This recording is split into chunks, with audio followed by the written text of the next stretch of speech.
13 जुलाई 1931 को जिन लोगों की मौत हुई थी उनको लेकर आज पीडीपी नेता वहीदुर रहमान परा ने कहा कि वो शहीद है, और जवाब में भारतीय जनता पार्टी के नेता और नेता प्रतिपक्ष सुनील शर्मा ने कहा वो गद्दार है।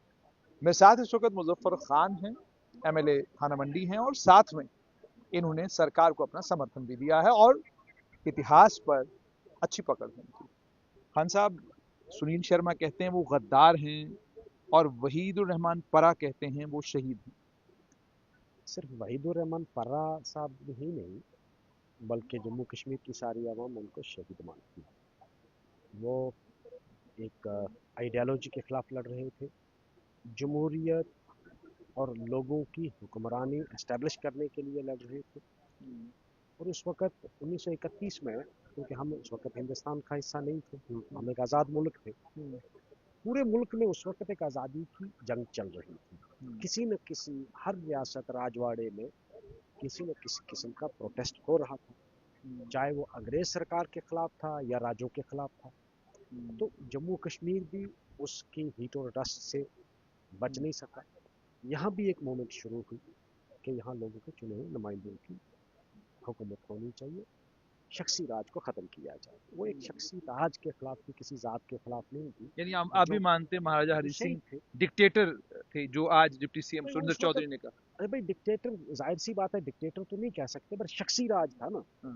अब शख्सी यानी राज को आप जमहूरियत, आपका ये मानना है कि महाराजा हरि सिंह डिक्टेटर नहीं थे, आप ये मैं कहता हूँ dictator is is a term which do not have any definition anymore. कहते? Dictator means how he do was you see Maharaja Hari Singh as a king? he was a hereditary monarch. बाकी मुझे, मैं हिस्ट्री का तालिब इल्म तो हूँ नहीं, बट मोनार्क था। अब मोनार्क को तुम डिक्टेटर कहो, जो जिसने जुल्म किया होगा वो डिक्टेटर हो गया, जिसने नहीं किया होगा, जिसने अपनी रिया के साथ इंसाफ किया होगा, तो लेकिन था वो भी मोनार्क। लेकिन खान साहब, अगर तारीख को थोड़ा बहुत इल्म मुझे भी तारीख का है। 1947 में जो कुछ हुआ, उसके बाद एक बहुत बड़ा हिस्सा जो है रजौरी पुंछ का पाकिस्तान के कब्जे वाले जम्मू जम्मू कश्मीर का इस वक्त हिस्सा है।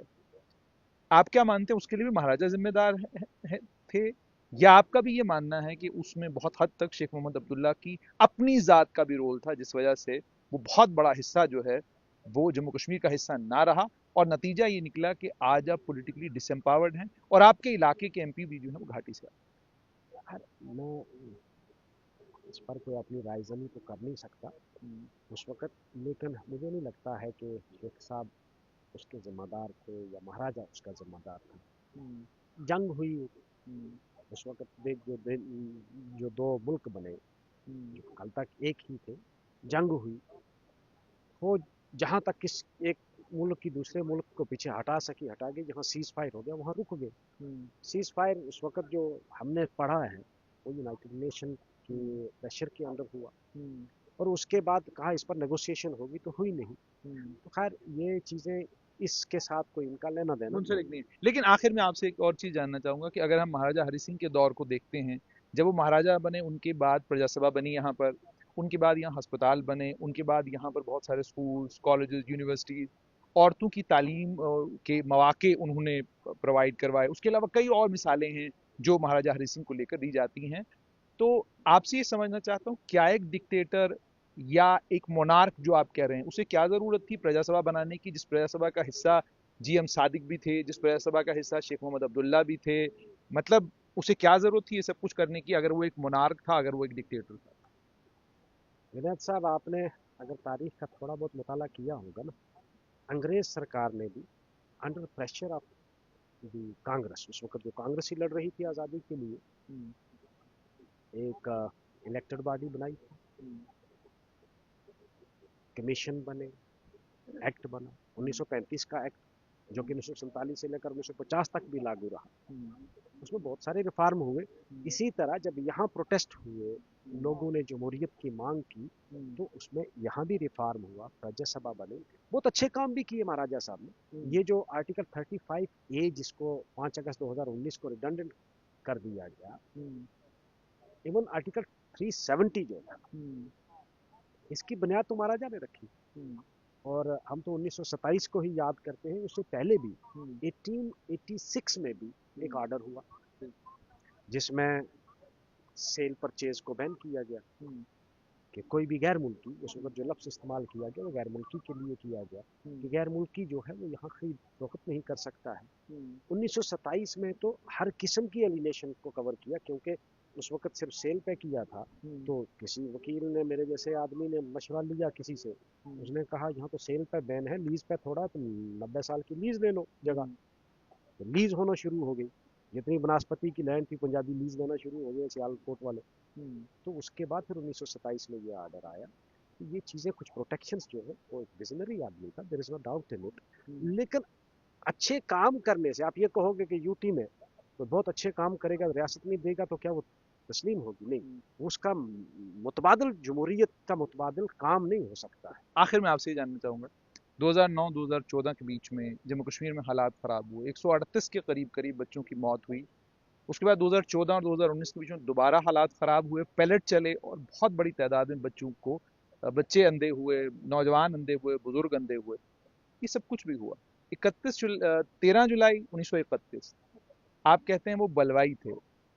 अब जब हाकिम आप हैं और आपकी हुकूमत के दौरान 138 बच्चे मारे जाते हैं या 100 से जायद बच्चों की आंखें चली जाती हैं, तो उनको लेकर आप क्या मानते हैं? वो जो हुकूमत ने कार्रवाइयां की, वो जो हुकूमत ने लॉ एंड ऑर्डर को मेंटेन करने के लिए किया, उसके बारे में आपकी क्या राय है? और जो मारे गए या जिन लोगों की आंखें चली गई, क्या वो बलवाई थे, दंगाई थे? क्योंकि हुकूमत तो जाहिर सी बात है उनको कंट्रोल करने के लिए, हालात ठीक करने के लिए वो सारी कार्रवाई की।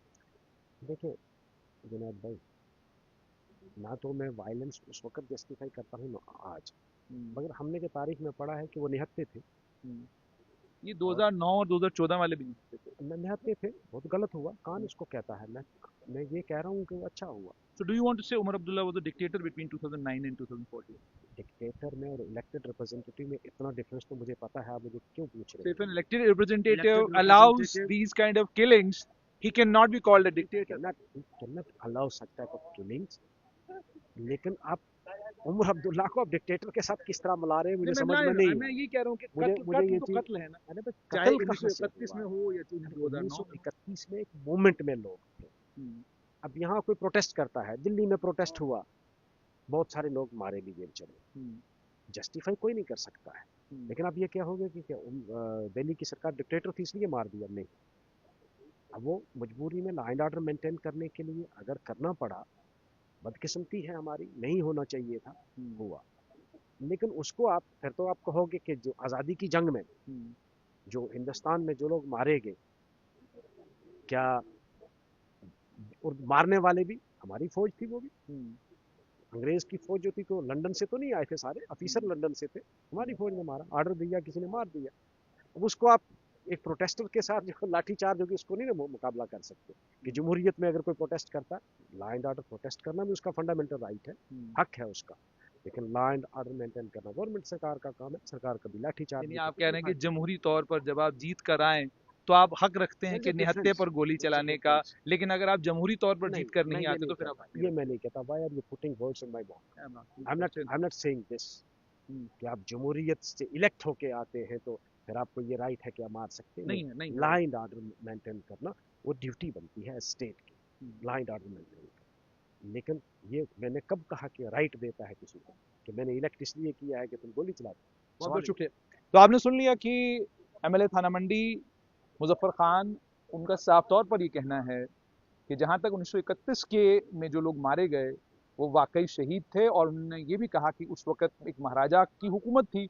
और उसके बाद जब हमने ये पूछा कि क्या एक जमहूरी हाकिम को इस बात की इजाज़त है, तो उन्होंने कहा कि लॉ एंड ऑर्डर मेंटेन करने के लिए जमहूरी हाकिम जो उसको ठीक लगता है कर सकता है।